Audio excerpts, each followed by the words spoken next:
Almost everything you think you know about humanity's place in the ancient food chain is wrong.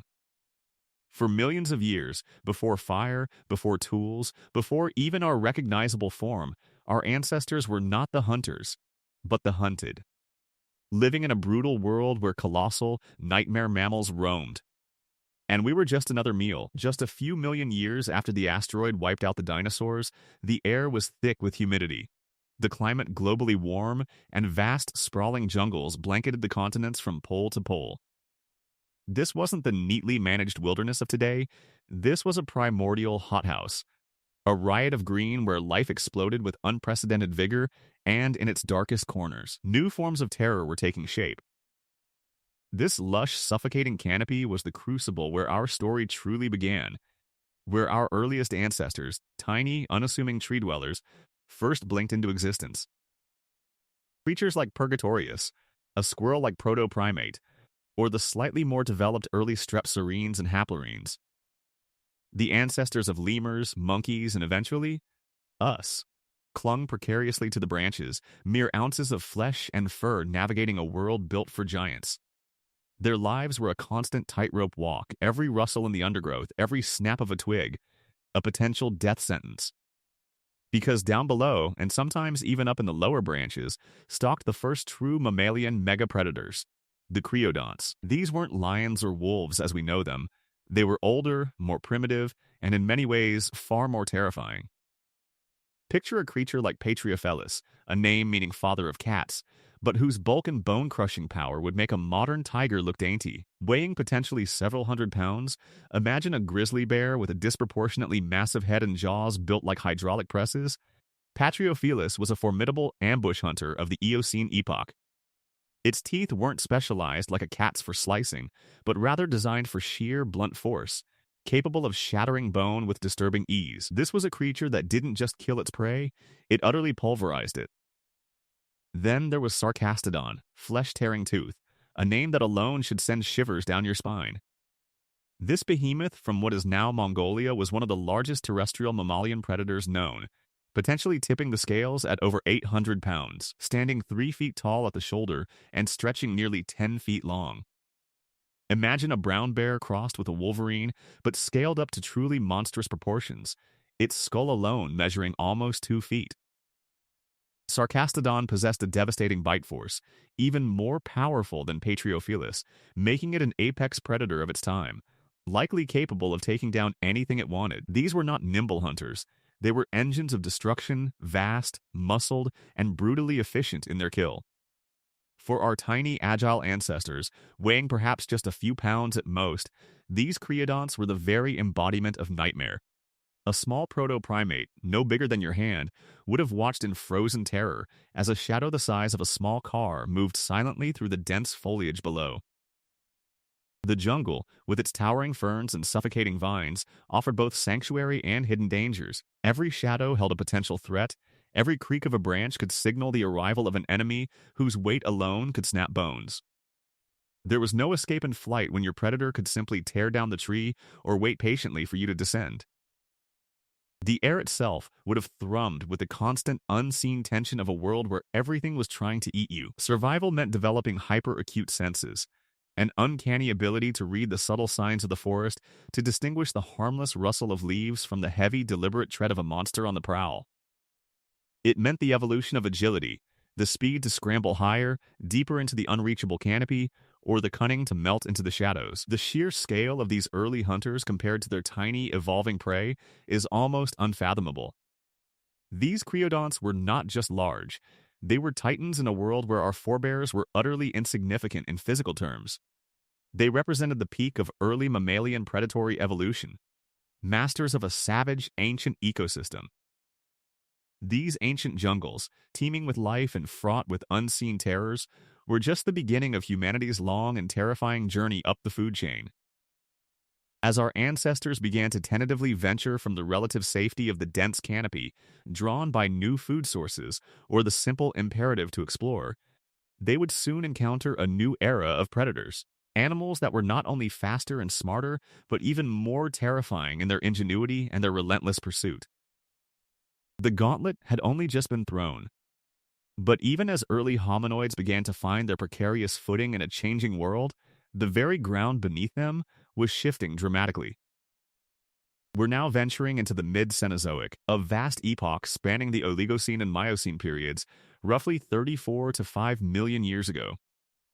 This was a time of profound global transformation. A persistent global chill began to creep across the planet, slowly but inexorably altering ecosystems on a grand scale. The lush, dense forests that had once dominated continents, providing shelter and sustenance for our tree-dwelling ancestors, started to recede. In their place, vast, unforgiving grasslands began to unfurl across continents, slowly strangling the woodlands that had once offered cover. This wasn't just a scenic change, it was an existential shift for our early hominoid ancestors. They found themselves increasingly forced out of the safety of the trees into new, far more exposed environments. Picture a sparse woodland bordering an endless plain, offering minimal refuge where every shadow could hide a threat. This was a world demanding adaptation, resilience, and a new kind of vigilance. Because lurking in these emerging open landscapes, dominating the food chain with unchallenged authority, was a predator, unlike any seen before or since. The formidable Anthycionidae, famously, chillingly, known as the bear dogs.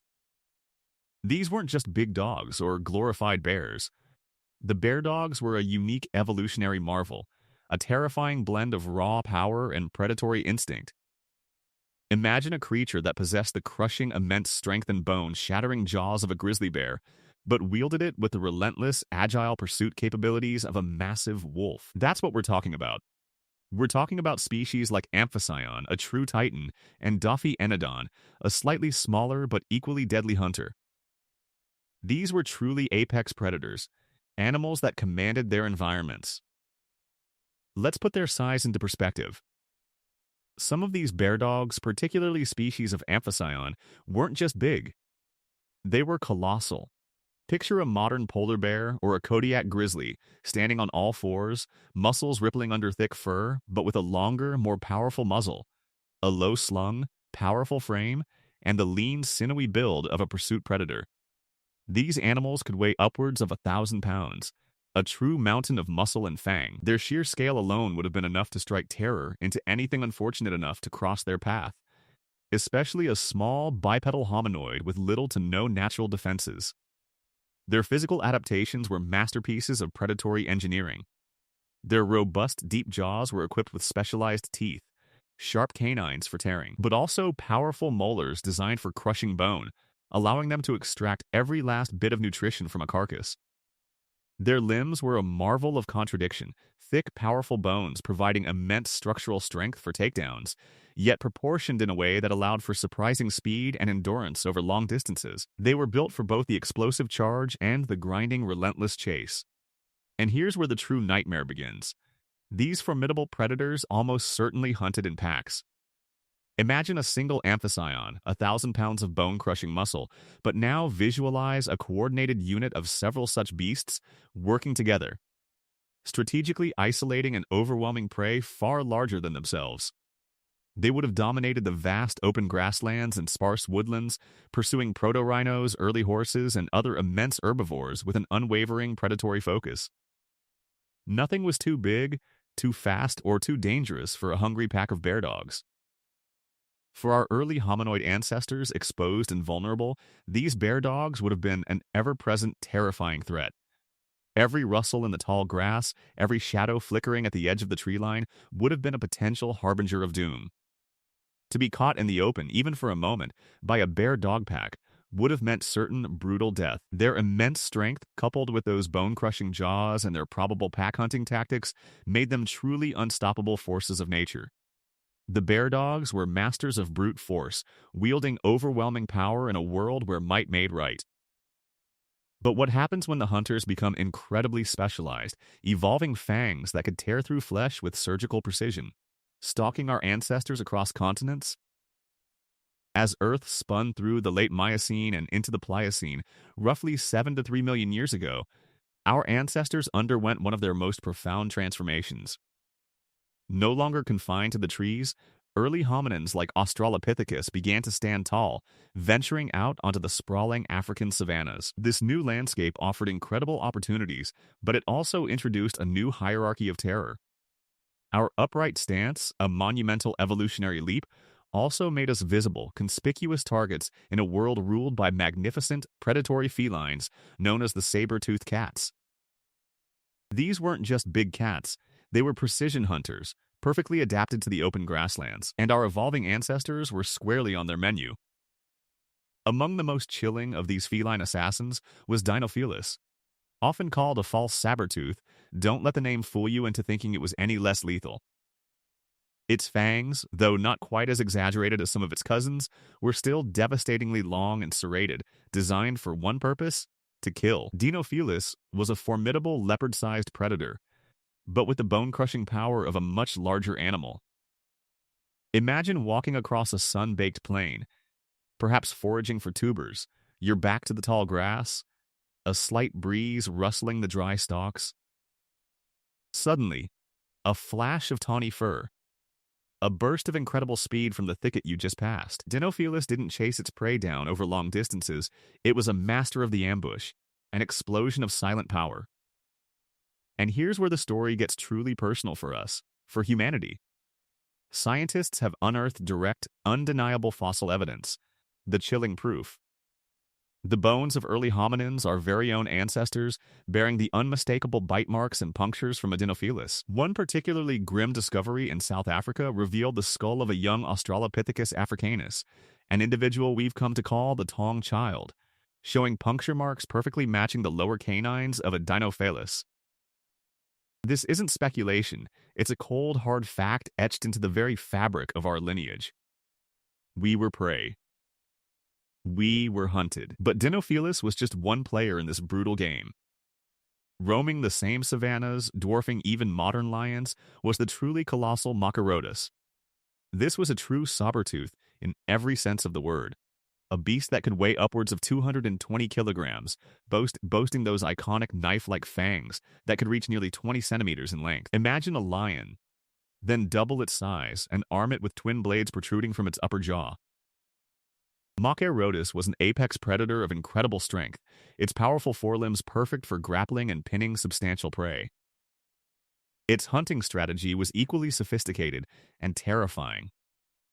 These cats weren't built for crushing bone like hyenas or later felids. Instead, their strategy was surgical, horrific in its efficiency. Picture a scene. An Australopithecus family group, perhaps huddled together at dusk, seeking safety in numbers. The air is thick with the scent of dust and fear. Suddenly, the ground shakes, not with a roar, but with the impact of hundreds of pounds of muscle and teeth. A Machairodus, having stalked its prey with an almost supernatural stealth, bursts from cover. Its powerful front legs would have been used to pin an unfortunate hominin to the ground, immobilizing them with brutal force. Then, those monstrous sabers would come into play. They weren't designed to shatter bone, but to deliver a deep, precise, and catastrophic bite. A swift, brutal strike to the throat, severing the jugular vein and carotid artery, or into the abdomen, causing massive internal trauma and blood loss. It was a kill designed for immediate, overwhelming effect, leaving no chance for escape or struggle. The psychological impact on early hominins living under this constant shadow must have been immense. Every rustle in the tall grass, every shadow at dusk, every glimpse of movement on the horizon could signal the presence of these silent, deadly assassins. Our ancestors weren't at the top of the food chain. They were a viable, if challenging, food source. Their evolving intelligence, their capacity for tool use and social cooperation were not merely conveniences but desperate necessities for survival against such formidable, cunning hunters. They were fighting for existence, day in and day out, against predators whose very anatomy was optimized for killing, whose powerful forelimbs could pin them down, and whose fangs promised a swift, gruesome end. These saber-toothed felines were indeed deadly, masters of a brutal craft. But the story of early humanity's struggle for survival isn't just about massive claws and fangs. What if the most chilling predators of all weren't giant beasts, but creatures eerily similar to ourselves, with human-like cunning but primal savagery? But what if the greatest threat didn't come from hulking felines or massive bears? What if the hunter looked eerily, unsettlingly familiar? In the Pliocene and Pleistocene, as our own lineage struggled for dominance, a truly disturbing aspect of our ancient past unfurls. The shocking truth that other primates, our evolutionary cousins, were often among our most dangerous predators. We're talking about a time when cousins became killers. Imagine a baboon, but not one you'd see in a modern zoo. Picture a creature the size of a modern human, perhaps even larger, towering with immense strength and formidable fangs. This was Therapithecus oswaldi, the giant predatory baboon. Weighing up to 130 pounds, these weren't herbivores content with roots and berries. Fossil evidence, including distinctive dental wear and bone accumulations at their sites, strongly suggests an omnivorous, even carnivorous, diet. They were opportunistic, formidable hunters, often implicated in preying upon early hominids like Australopithecus and even early Homo species. And Therapithecus oswaldi wasn't alone. Larger, extinct macaques also roamed, possessing the intelligence and agility to outmaneuver a less evolved primate. The horror here isn't just about brute strength, it's the chilling familiarity. These weren't just beasts. These were creatures with complex social structures, keen problem-solving abilities, and an intelligence that mirrored, in some terrifying ways, our own burgeoning cognitive skills. A lion stalks its prey with instinct. A giant baboon, however, could employ cunning, use its numbers, and perhaps even learn from past encounters. Imagine trying to outsmart a predator that understood you, that read your fear, that anticipated your escape routes with a cold, calculating mind. The line between prey and rival blurred, adding a layer of psychological terror far deeper than facing a purely instinct-driven carnivore. This wasn't merely about avoiding big teeth and claws, it was about the primal fear of something so close, yet so utterly dangerous. They could mimic, they could deceive, and they could coordinate. A pack of Therapithecus oswaldi wasn't just a physical threat, it was a thinking, strategizing enemy. Early hominins, with their nascent tool use and developing social bonds, would have found themselves in a terrifying intellectual arms race against these formidable cousins. Their calls echoing through the savannah might have mimicked our own distress calls, luring the unwary into an ambush. Or perhaps they learned to dismantle our crude traps, or to track us with an understanding of primate behavior that other predators simply couldn't possess. And if that isn't disturbing enough, let's delve into an even darker, more chilling dimension: the prospect of intraspecies predation, or at least scavenging, among early hominins themselves. Evidence suggests that even within our own evolutionary tree, the hunter could look remarkably like us. Imagine Homo habilis, often credited with the first widespread use of stone tools, not just butchering animals, but potentially preying on smaller, less robust hominins like Australopithecus. The telltale cut marks found on Australopithecus bones aren't always conclusive for predation versus scavenging, but the possibility remains that the greatest threat wasn't just another primate, but an early human, a distant relative, a creature with a similar shape, similar hands, but with hunger in its eyes. This introduces a chilling dimension to the mammals that hunted us as theme. The predator could be looking back at you, wearing a face not so different from your own. This wasn't some distant monster, it was family gone feral. The intelligence and cunning of these primate hunters, their social cohesion, and their sheer adaptability meant they could outsmart early hominins in ways purely bestial predators simply could not. The fear wasn't just of being eaten, it was the existential dread of being understood, outmaneuvered, and hunted by a species that shared your basic blueprint. It was a mirror held up to our own savagery, a brutal reflection of what we ourselves were capable of. So, if our early ancestors faced such profound and psychologically disturbing dangers from creatures so similar to themselves, from their own branch of the mammalian tree, what then of the truly bizarre and monstrous mammals that also possessed incredible intelligence, armed with crushing power, and a dominant taste for flesh? What about the titans that dominated the vast frozen landscapes of the Ice Age, the very period where Homo sapiens finally emerged as a distinct species poised to conquer the world? Or be consumed by it? But then, humanity entered its ultimate crucible, the Pleistocene. The Ice Age gauntlet. This wasn't just a period of cold, it was the absolute peak of megafauna dominance. A world teeming with colossal beasts, many of whom saw us as nothing more than a convenient protein source. This was the direct confrontation where our ancestors, anatomically modern humans, and even late Homo erectus found themselves staring down titans that defied imagination. Imagine this. You're a small band of early humans, perhaps in Eurasia, huddled by a flickering fire. You possess nascent tools, a few flint blades, rudimentary wooden spears, and the revolutionary power of fire. You have social structures, communication, a developing intelligence that would eventually conquer the world. But right now, you are fragile, vulnerable, and sharing your landscape are creatures that represent the absolute zenith of mammalian predation.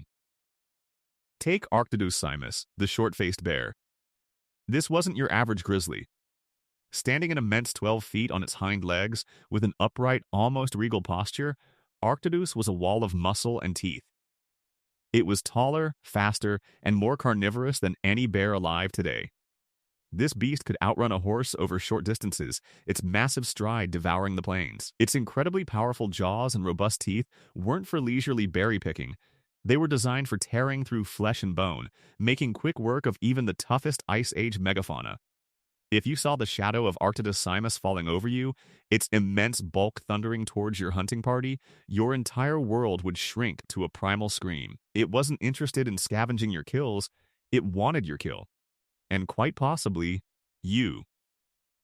And then there was Pachycracuta brevirostris, the giant short-faced hyena. Forget the scrawny, skulking hyenas of modern Africa.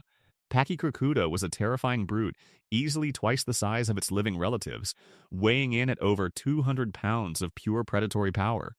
Its jaws were a bone-crushing marvel, capable of splintering the thickest femurs of a woolly rhino. A single one was a formidable foe, but a pack of these gigantic hyenas working in concert could strip a mammoth carcass clean in hours, and would think nothing of turning their combined might on a group of spear-wielding hominins. Their powerful necks and short, deep skulls were perfectly engineered for delivering crushing bites, leaving nothing but fragments. Survival in their territory wasn't a matter of skill, it was a matter of constant, terrifying vigilance. This was the extreme challenge. Humanity, with our relatively puny bodies, our nascent tools, and our growing but still vulnerable social structures, was pitted against the sheer, overwhelming power, the terrifying speed, and the often superior numbers of these truly monstrous beasts. Every rustle in the tall grass, every shadow at dusk, every distant roar was a potential death sentence. Losing children, elders, even skilled hunters was a daily reality. The cold was relentless, hunger was a constant companion, and injury often meant a swift end. Even with the revolutionary discovery of fire, it was a deterrent, not an impenetrable shield. Fire needed constant feeding, and its protection only extended so far. Rudimentary spears, while a profound leap in technology, still required incredible courage and accuracy, demanding a terrifyingly close-range confrontation with an enraged Arctodus or a snarling Pachycracuta. Yet, we survived. We adapted. We innovated. It was in this crucible of constant existential terror that humanity's greatest strengths were forged. Our intelligence blossomed under the pressure, leading to more sophisticated tools, better hunting strategies, and more intricate social cooperation. We learned to track, to anticipate, to outwit. We observed the habits of our predators, understood their weaknesses, and slowly, painstakingly turned the tide. Our resilience wasn't just a trait. It was the very essence of our being, hammered into us over millions of years of being the hunted. We ultimately triumphed. We ascended from prey to the planet's undeniable apex predator, leaving these magnificent, terrifying titans in the dust of prehistory. But the echoes of that ancient terror, when we were just meat, reshaped us fundamentally. That millennia-long struggle, that terrifying education in a world that truly hunted us back, forged our ingenuity, our profound capacity for fear, and our collective memory of a time when every shadow held a monster. It's a primal narrative woven into our very DNA, a story of survival against overwhelming odds, and a testament to the fact that even at our weakest, we carried the spark of something extraordinary. We stand today, the undisputed masters of our world, our cities stretching to the sky, our reach extending to the stars. But for countless millennia, our very existence was a fragile flicker against a backdrop of unimaginable power. The colossal beasts we've journeyed through today, the saber-toothed horrors, the cave lions of monstrous proportions, the dire wolves with their relentless hunger, weren't merely animals. They were the very architects of our most primal fears, the crucible in which our ingenuity was forged. For an epoch stretching further back than our most ancient myths, humanity was not the hunter, but the hunted. Imagine, if you dare, a world where every rustle in the undergrowth, every shadow cast by the setting sun, held the promise of oblivion. A world where our ancestors, small and vulnerable, navigated a landscape dominated by jaws and claws designed for nothing less than extinction. It was within this brutal, unforgiving forge that we learned to cooperate, to innovate, to outthink creatures physically superior in every conceivable way. Our upright stance, our developing tool use, the very spark of our communal intelligence. These were not just evolutionary advantages, but desperate responses to the terrifying pressure exerted by these ancient, hungry titans. Their monstrous legacy isn't just a record of death, but an unspoken testament to the extraordinary resilience of our kind. They are gone now, reduced to fossils and legends, yet their terrifying imprint remains etched deep within our collective consciousness. The primal fear of the dark, the instinct to gather and protect, the drive to dominate our environment, these echoes of an ancient struggle reverberate even in our modern, seemingly safe lives. We look back at these magnificent, horrifying predators and see not just extinct species, but the silent, terrifying sculptors who hammered us into what we are today. They were the original monsters under the bed, the living embodiments of danger that shaped the very definition of survival for our ancestors. Their story, however, is far from unique. The vast tapestry of Earth's prehistory is riddled with creatures that defy belief, blurring the line between myth and reality. Each one a forgotten nightmare, waiting to be rediscovered. What other incredible stories? What other terrifying truths? What other primordial horrors of our ancient Earth are still lurking, waiting for us to uncover them? If the raw power and chilling reality of humanity's past as prey has captivated your imagination, then you won't want to miss what lies ahead. Subscribe to our channel and hit that notification bell to join us as we journey deeper into the shadowed corners of Earth's forgotten history. Prepare to confront the titans that time has left behind, because our next dive will plunge you further into Earth's forgotten nightmares. You won't want to miss it.